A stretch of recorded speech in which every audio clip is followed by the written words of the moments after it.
Kaya 3 refuges. Buddham Saranam Gacchami. Buddham Saranam Gacchami. Dhammam Saranam Gacchami. Dhammam Saranam Gacchami. Sangham Saranam Gacchami. Sangham Saranam Gacchami. I take refuge in Buddha. I take refuge in Buddha. I take refuge in Dharma. I take refuge in Dharma. I take refuge in Sangha. I take refuge in Sangha.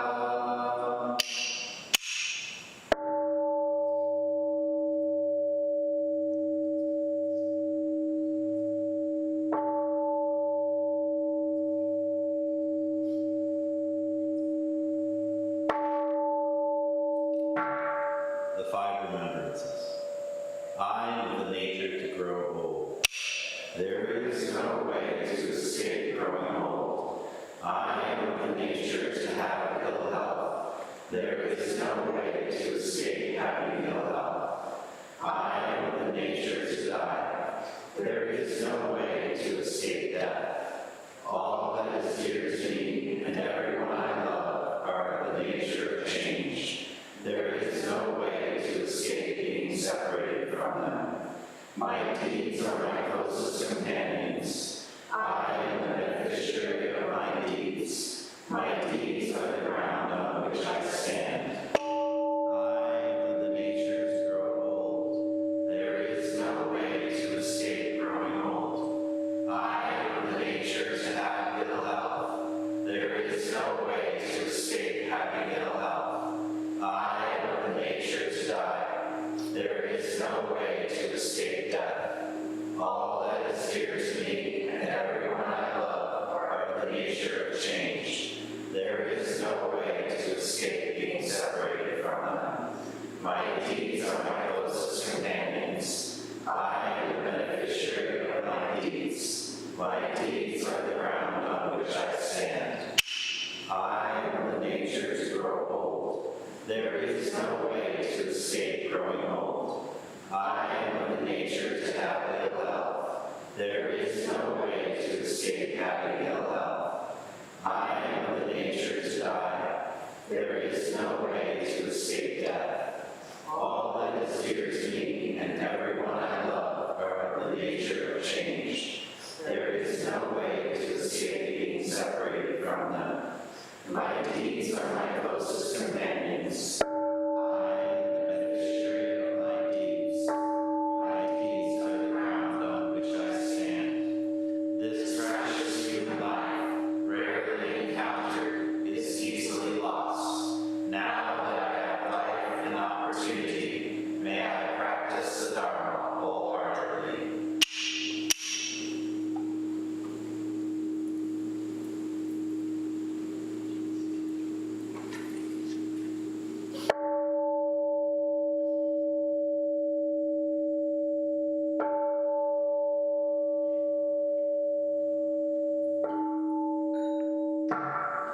Mahayana Refuge.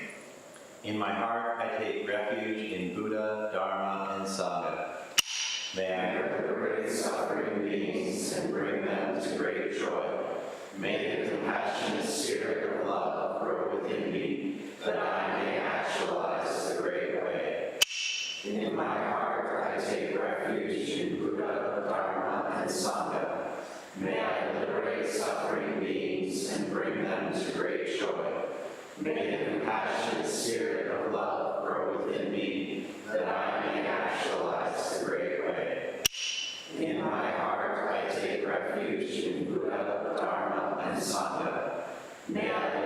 great suffering beings and bring them to great joy. May the compassionate spirit of love grow within me, that I may actualize the great way. Invocation of the lineage. I give thanks for the guidance of my teachers. For the lineage of teachers before them, I give thanks and offerings for their devoted practice of generosity, moral discipline, patience, joyful effort, concentration, wisdom, skillful means, unshakable vow, spiritual powers, and awakened awareness for my benefit. May their years of life be lengthened, may their vows be completely realized, and may I cultivate these perfections with their guidance.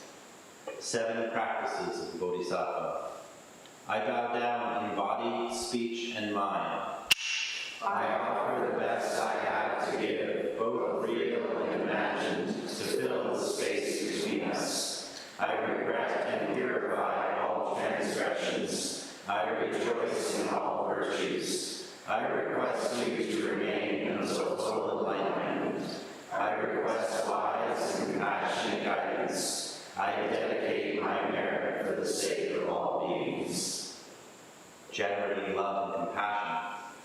May all sentient beings be free from clinging and hatred.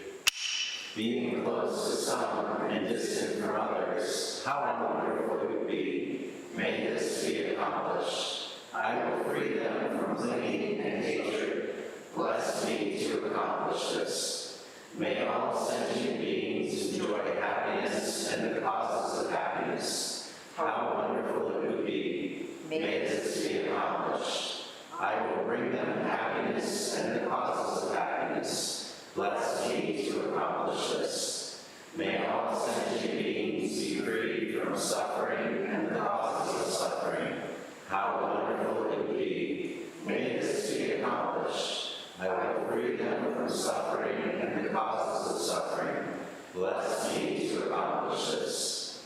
May all sentient beings have the joy that has never known suffering. May they be free from clinging, hatred, jealousy, miserliness, doubt, pride, wrong view, ignorance, and dualistic thoughts. How wonderful it would be. May this be accomplished. I will bring them to this state. Bless me to accomplish this. Please stand for the Heart Sutra, which you will find on page 4 of the Unity.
skandhas are empty, transforming all suffering and distress.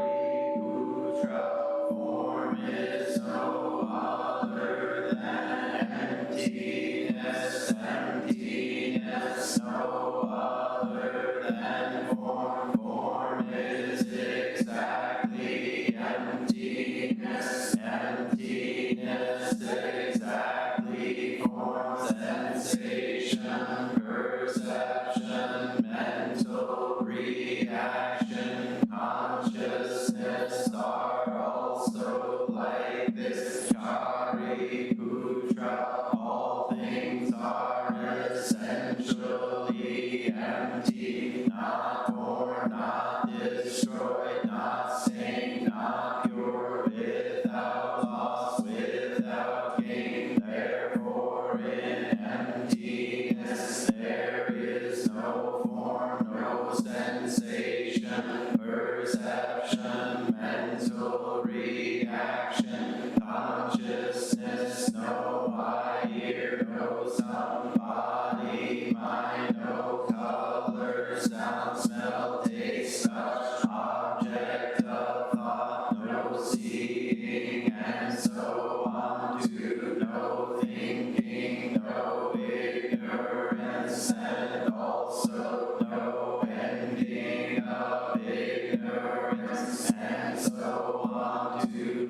no old age and death, and also no ending of old age and death, no suffering, cause of suffering, cessation, hath no wisdom, and no attainment, since there is nothing to attain. The Bodhisattva lives by Prajnaparamita, with no hindrance in the mind, no hindrance, and therefore no fear, far beyond elusive thinking. Right here is nirvana. All Buddhas of past, present, and future live by Prajnaparamita, attaining Anuttara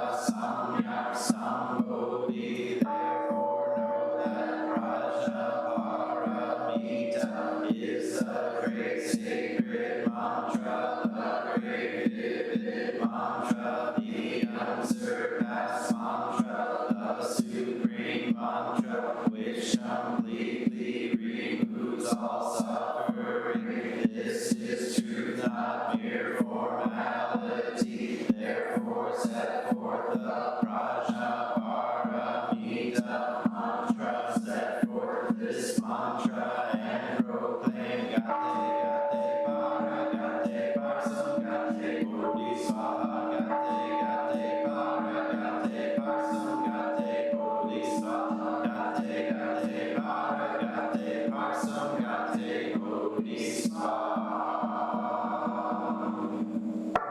Infinite realms of light and dark convey the Buddha mind. All that is and we ourselves come forth in perfect harmony. We offer this sincere and devoted practice for the many beings of the six worlds, and dedicated and grateful thanks to the strength and sound practice of the great Heartland Sangha and its teachers. May our virtuous actions be clear from all interferences, and may our vows be fully realized. We especially dedicate these merits to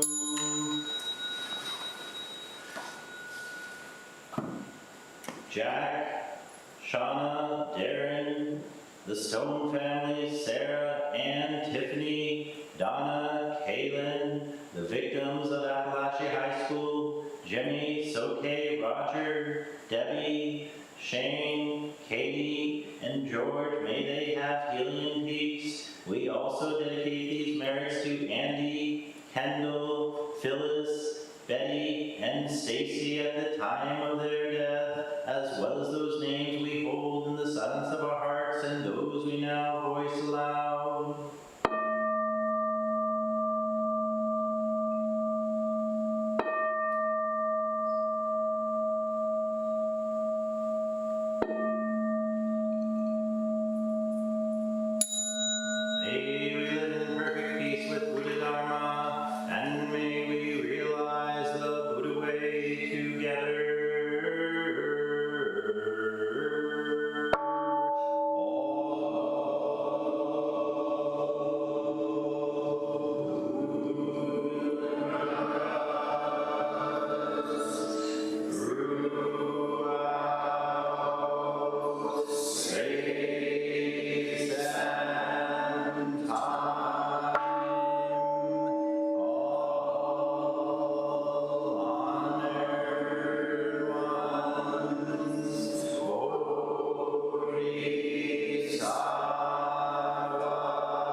Thank you, everyone.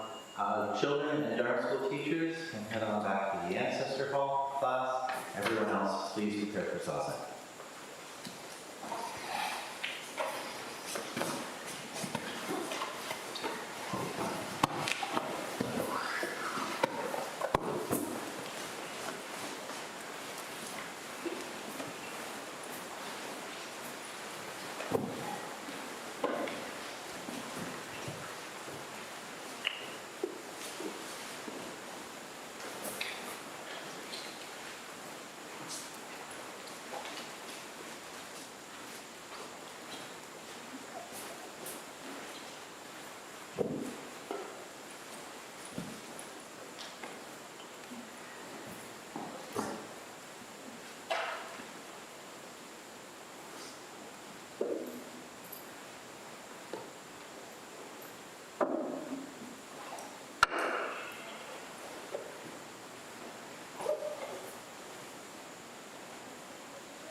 We will now recite the Song of Covenant, which you can find on page 8 in your liturgy books.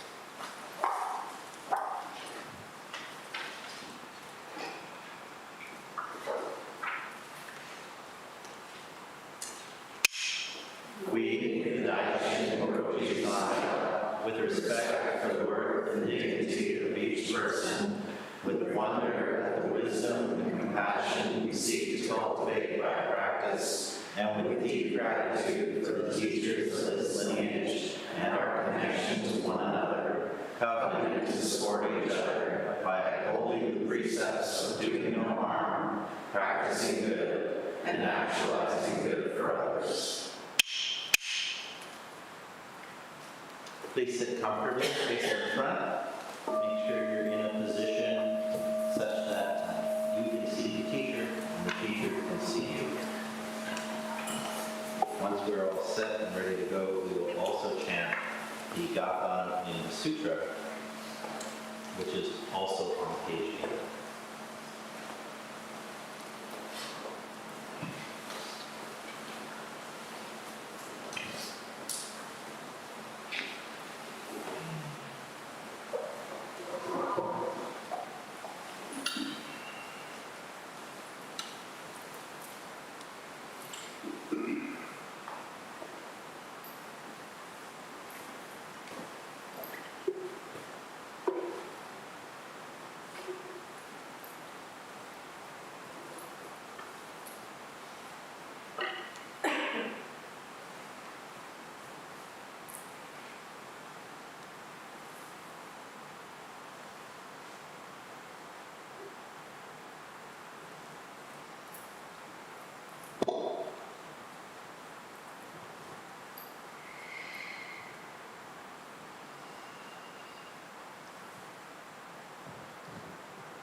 Gatha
Good afternoon, everybody.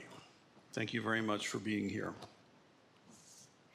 Today I'm going to revisit the little chunk of the Lankavatara Sutra that I began to address last time I was in the setting and got pulled into a professorially oriented history lesson. So it's interesting, refer back to it if you missed it, but today we'll do more of the Dharma side of it. But before that, I have just a few comments I think are worth bringing our attention to. Firstly, we were of late host to a merry band of Tibetan brother monks that are have the incredibly unfortunate fate of having to tour around. Imagine yourself committing yourself to a monastic life of solitude, quiet, peace, Dharma study, and then finding yourself on a Dharma tour bus all across a country. You don't know the customs, you don't know the language. God love you, so to speak. So they had good morale and they were chipper, and I think they actually, after a minute or two of getting to know the place, they could see signs of familiarity and recognizable totems and markers of the tradition from whence they came, and gradually settled into a comfort here, which they later on their parting day would say felt very much like their monastery at home, and they felt the kindness and compassion and care of our community and welcoming them. And I think they did us a great service. I'm very grateful for their time here. I think it's really instructive and very educational for us to have some encounter and some exposure with the many different indigenous traditions of Buddhism that are such beautiful flowers of the Dharma, right? Happens to be the Galupa lineage is part of our bloodline, is part of our family. And yet, to encounter it in its sort of indigenous form, I suppose you could say, it's very educational and it's compelling.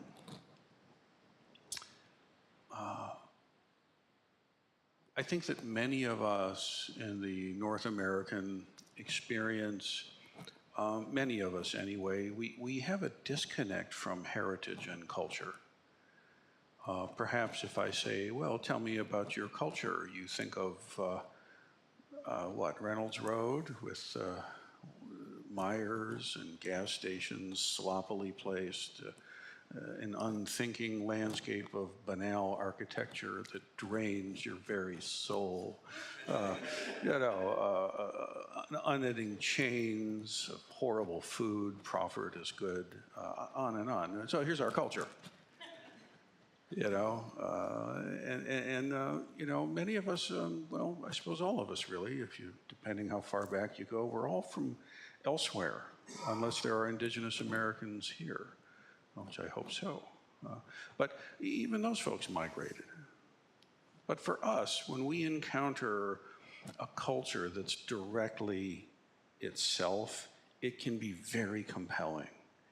And I'm really grateful that in our moment, you could, for example, have a very deeply compelling experience of Tibetan folks doing Tibetan stuff in the Tibetan way.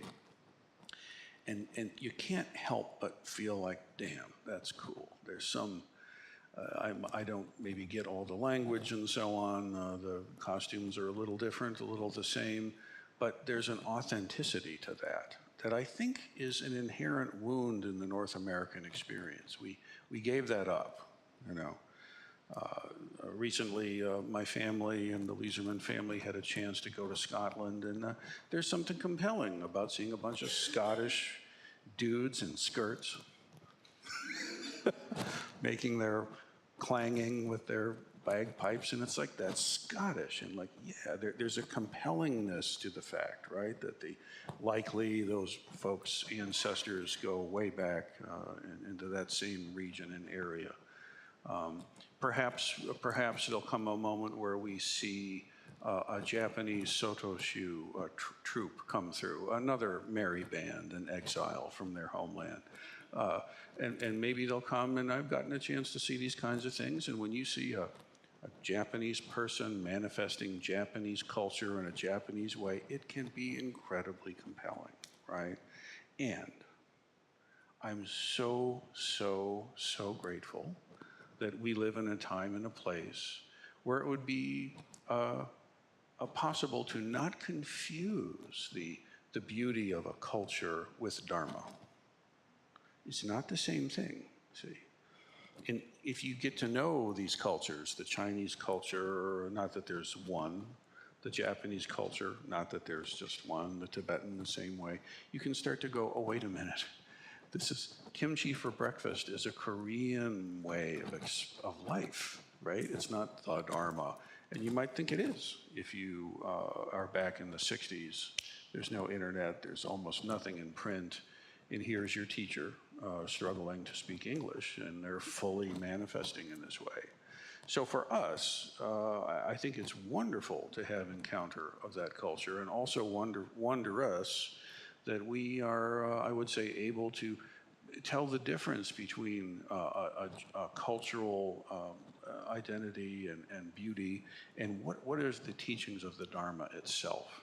Because after all, right, we, you and I, we have to find our way into expressing the same heart of wisdom that has been passed down for generations through many, many different cultures, most of which don't agree with each other about what you should have for breakfast, say, right? And so that's not the point. The point really is the heart of Dharma. So interestingly, chatting with one of the monks who speaks enough English that you can try and chat, I asked him, what did you feel in our liturgy last week? Like, how did that, I'm curious how that hit you. Because there's components in our liturgy that are Galupa lineage. We recited many of the teachings from the Lam Rim in this morning's service. And some of it is really Japanese, and some of it's really Chinese derived. And what he said was, I could feel the heart of everyone's practice, and it's beautiful. It's that heart. So whether you chant or if you chant like it doesn't matter. It really doesn't matter. It's the heart, right? If you're going to be in a band, you have to have a way to play together, so you make some calls about these things. It's inherited. But the main thing is that heart of awakening, that heart of Dharma. And I'm delighted to see it in all its forms. And encourage you, by the way, if you're so lucky and fortunate as to have an opportunity to travel, I really encourage you to Google it. Google the area you're going to be, see what Dharma is around, and stop off and say hi, sit a little bit, practice. We do not live, I hope we do not live in a siloed, isolated island. There's not as many flourishings of the Dharma as I would love to see, but if you get a chance to go around and experience them, please do. It's good for you. It's good practice. Okay. Now, also, I want to call attention to the sweet altar top. If you haven't yet appreciated it, this is a new top to the altar behind me. It's improved, and it's an incredible wood. It's way beyond particle board, and it's interestingly enough from the same wood that is in the Buddha ancestor hall. That shelf, same tree, pretty auspicious tree, I'd say. And a thing that's worth noticing is it's just so perfect that when we were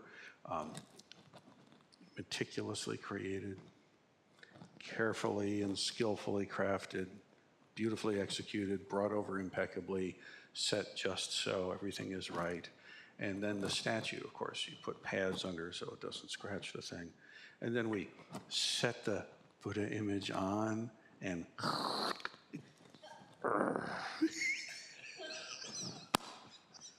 it dug right into the beautiful new altar top.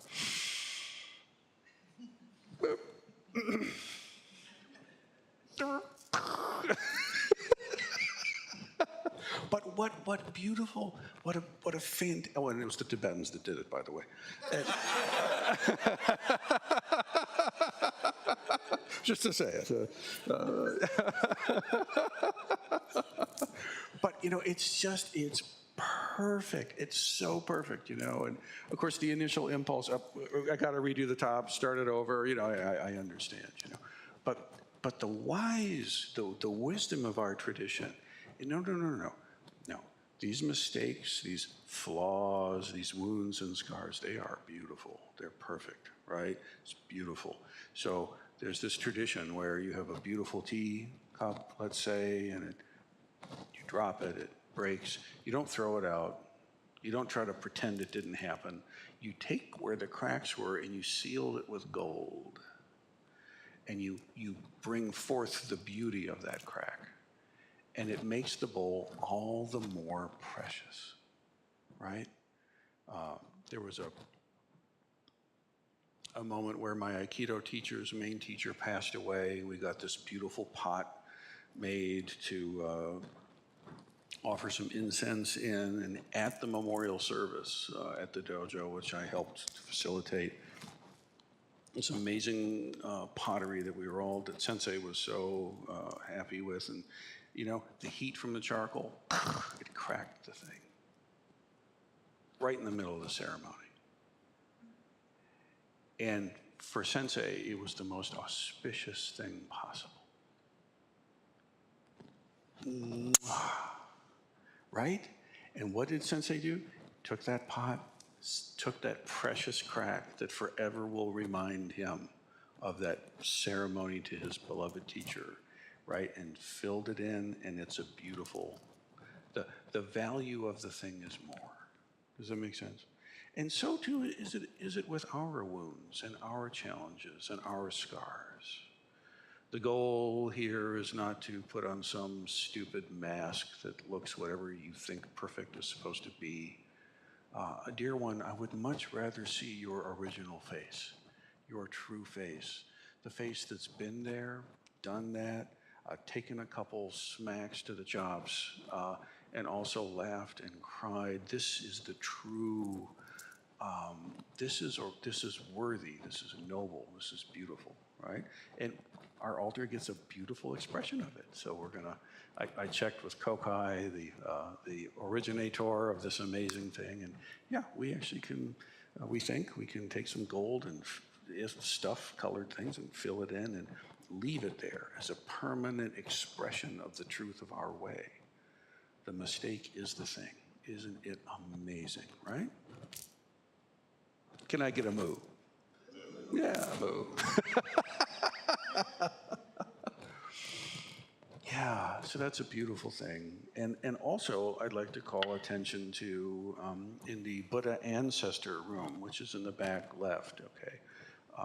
The Buddha ancestor. These are our spiritual ancestors and lineage. If you haven't seen, I invite you to go back there after service today. There's these amazing plaques now. We have had for some time the pictures, okay? And those, as you may know, are our lineage ancestors, some living, some deceased, some ancient, some contemporary, coming down to the transmitting teachers of Rinsen Roshii, from which we receive the Soto and Rinzai inheritance, and Gilika Rinpoche, from which we receive our Galupa inheritance. And you see there the plaques that have the death dates of these ancestors. And significantly right now, there's one community member who's passed away, Sarah Tenka Kier. Right?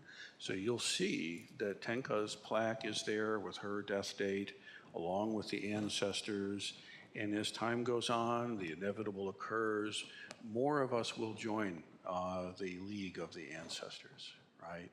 And it's a beautiful expression. But not only that, you'll also notice there are these 4 plaques there, lineage charts, really. And they say it plain as day. Soto ancestors. And you see this line in line, name after name. Those are typically secret. Those are something that typically gets expressed in transmission documents. And yet here we have it right out there for everybody to see. Right? Also, the Rinzai lineage. Name, name, name, name. On both of those, there's 86, 87 of them coming down to my transmitting teacher and then to myself and to us. into Doan. We also have the Galupa lineage, which is there, which is where our Lamrim inheritance comes, and it shows all, a gesture of the names coming down to Gelik and to us. And then significantly, the women ancestors. There's been a great recognition in the 20th century and continuing into the 21st that many of the most all of the women's names have been unsung, unnoticed. So those that we have, those that were recorded, we've collected, gathered, and given rightful place to. And so they're listed there as well. And so I'd encourage all of you to go and see and experience it. It's very important to know where we come from. Part of the oddness of being from immigrant descent is resolved in finding your spiritual ancestry. And far beyond, say, Scottish, Germanic, Japanese, Chinese, or Indic, we're talking human now. Now we're just talking the human family, the wisdom of reality itself, which isn't bound by any culture, including even the apex culture of Toledo, Ohio. It's all led to this. And even this doesn't catch it. So let's turn attention a little bit to the sutra.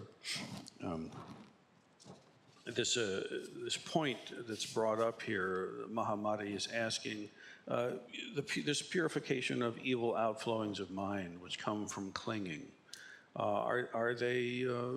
Is this gradual or is this instantaneous? Is this sudden or is this gradual? This awakening business.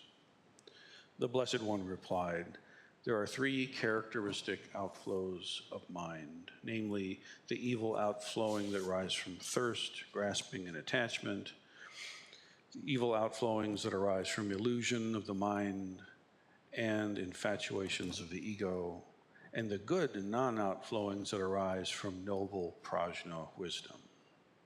The evil outflowings that take place from recognizing an external world, which in truth is only a manifestation of mind, and from becoming attached to this illusion, these are gradually purified, not instantaneously. Good behavior can only come by the path of restraint and effort. It is, the sutra says, like a potter making pots. It is done gradually and with careful attention and diligent effort. It is like the mastery of comedy or dancing or singing or lute playing, writing, or any other art. It must be acquired gradually and laboriously. Its reward will be a clearing insight into the emptiness and transiency of all things. So this first evil, so-called, this aspect of self that causes suffering, you could say, this is greed, this is attachment, this is clinging. And so what the sutra is telling us very clearly is, look, dude, do not be surprised if it takes a minute, okay? This is a gradual process. This unclenching of the clinging grasp. You might think, oh, I'm not clinging anymore, and your fist is still knuckle white, because you don't even know what it feels like to not cling yet. It takes time to experience what this is and to have it not feel weird if your whole life you've been clenched like this. It takes time. Don't be surprised. Gradually, with attention and with effort. The sutra doesn't spell it out specifically, but it's happening in the context of Sangha, within the context of having friends in community, people who understand something of the work you set yourself to do, you have in common with them. We're working these edges together. Now, next, evil outflowings that arise from illusion of mind, the infatuations of the ego, concern the mental life more directly, and they are such things as fear, anger, hatred, and pride. Now, these are purified by study and by concentration and meditation, and they too must be attained gradually, not instantaneously. So, the egoic mind that pushes things away, I'm this, not that. The first one is greed, clinging, attaching, not willing to be letting go. I want, I need.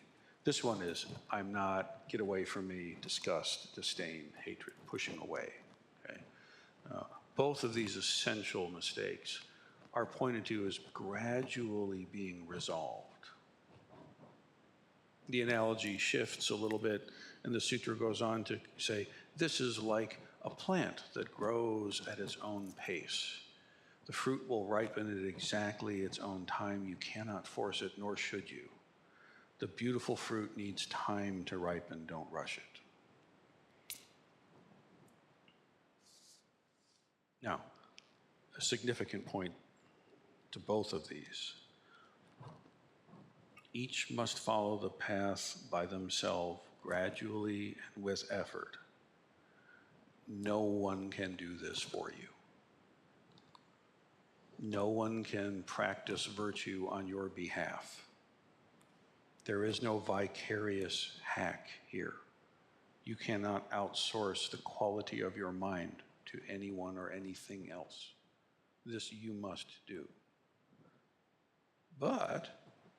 And because of the original vows of the bodhisattvas and all the tathagatas, all the great awakened beings, because of their original vows, they have devoted their merits and identify their lives with all sentient life, that all may be free from suffering.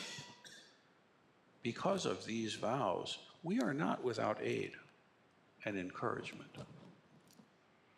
So the sutra here brings our attention to the fact of the assistance that we get. You know, we do all the time, for the sake of all beings, may it be so.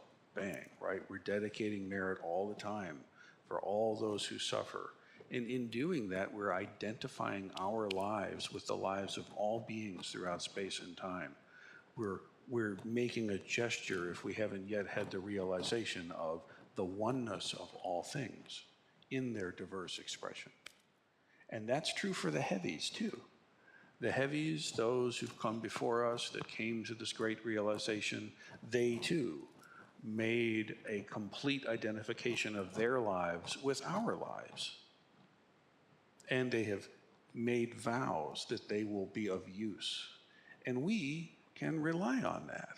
We can trust that. There's some way that when these dedications are invoked, they are received and they are subtly answered. We really are not alone in this.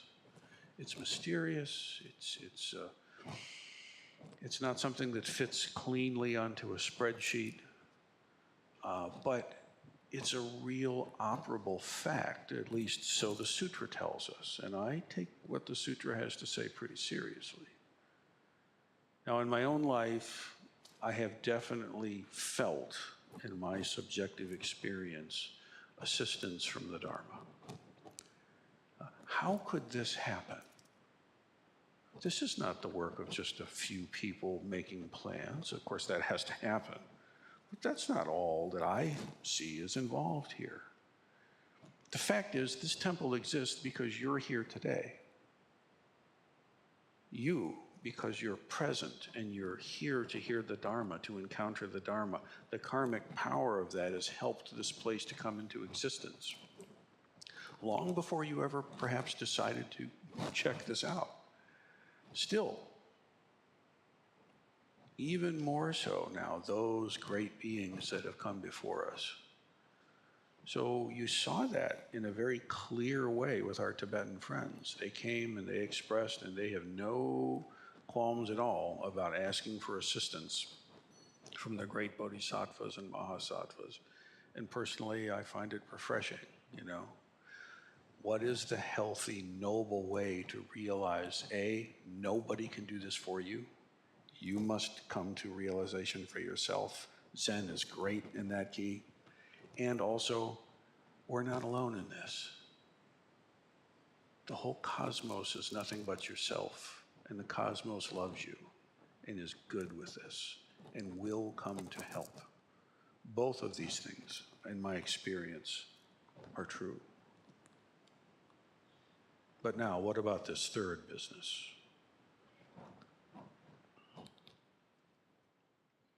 The good non-outflowings, this is talking about the mind instead of grasping, not grasping, instead of pushing away, not pushing away.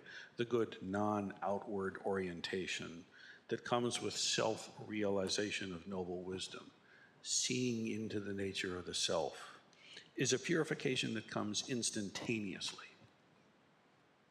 That happens all at once. We call it Kensho, Satori, realization, enlightenment, awakening. Okay. That is a binary thing. It's either a 1 or a 0. That's true. And when that flips and you come into awakening, that is an instantaneous fact. And it's not a myth, it's not a story, it's not an allegory or a simile, it's not a fairy tale from some other time. It's an experienceable fact. It's a fact of experience that is available to us. And what the sutra is saying is that tumbling in to prajna is an instantaneous occurrence. It's like a mirror that all at once reflects all forms and all images instantaneously and without discrimination. It's like the sun or the moonlight revealing all forms instantly and illumining them dispassionately with its light. The sunlight shines on all things. This awakening to the nature of the self, there's no place that it doesn't reach. In the same way, the Tathagatas lead earnest disciples to a state of imagelessness. And all accumulations of habit, energy, and karma that had been collecting since beginningless time because of attachment to erroneous views, which have been entertained and regarded as the self and its external world, are cleared away, revealing instantaneously the realm of transcendental intelligence that belongs to Buddhahood. That's big words. And they're pointing to something very real. This business of direct grasping the nature of reality itself, in that very instant, all karma, habit, energies are completely removed. And letting go of the clinging takes time. Letting go of the repulsion of things takes time. And this instantaneous awakening is instantaneous. And to be frank, it takes a little while to integrate it. That's what the sutra doesn't quite say yet. Even that instantaneous stumbling into the nature of the self, to integrate that into your life authentically, guess what that takes? That takes some time. In fact, the majority of Zen training really is about that integration work. When the Dharma first came to the West, people thought that this Kensho was this supreme achievement, when actually it's an initial step. Beautiful, important, necessary, but certainly not the culmination. It's the commencement. It's the beginning.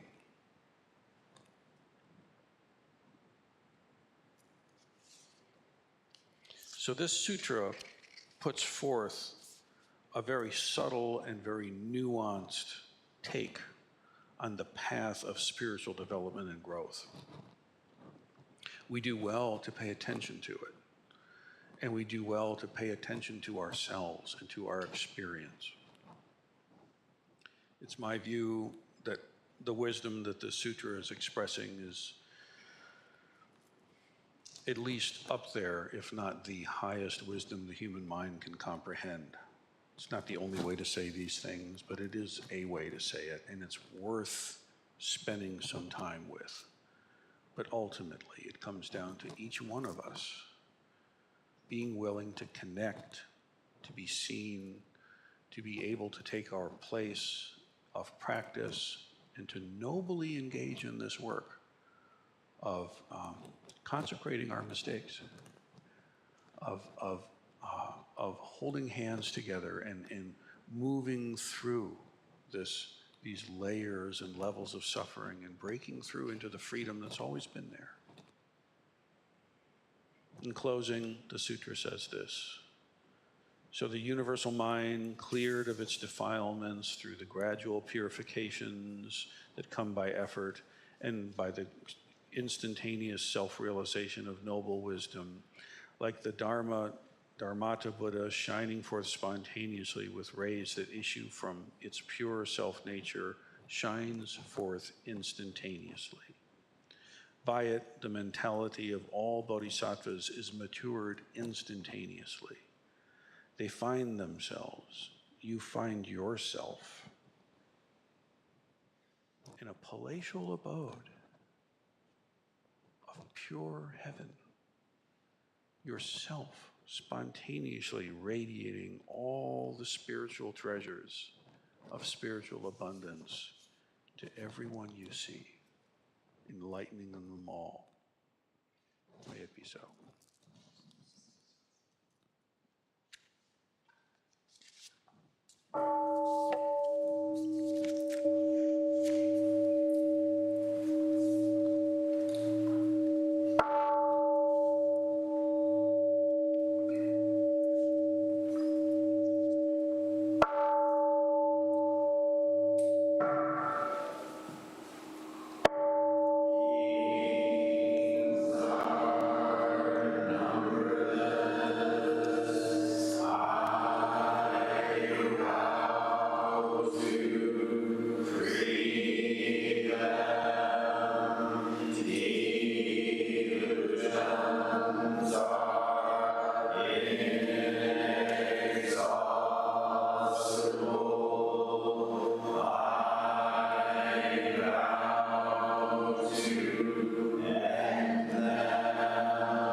coming, everyone. In just a little while, we'll be having lunch together. Please check out our notice board by the coffee, the Daily Snail, for our general announcements. We do have a rather pressing one up before.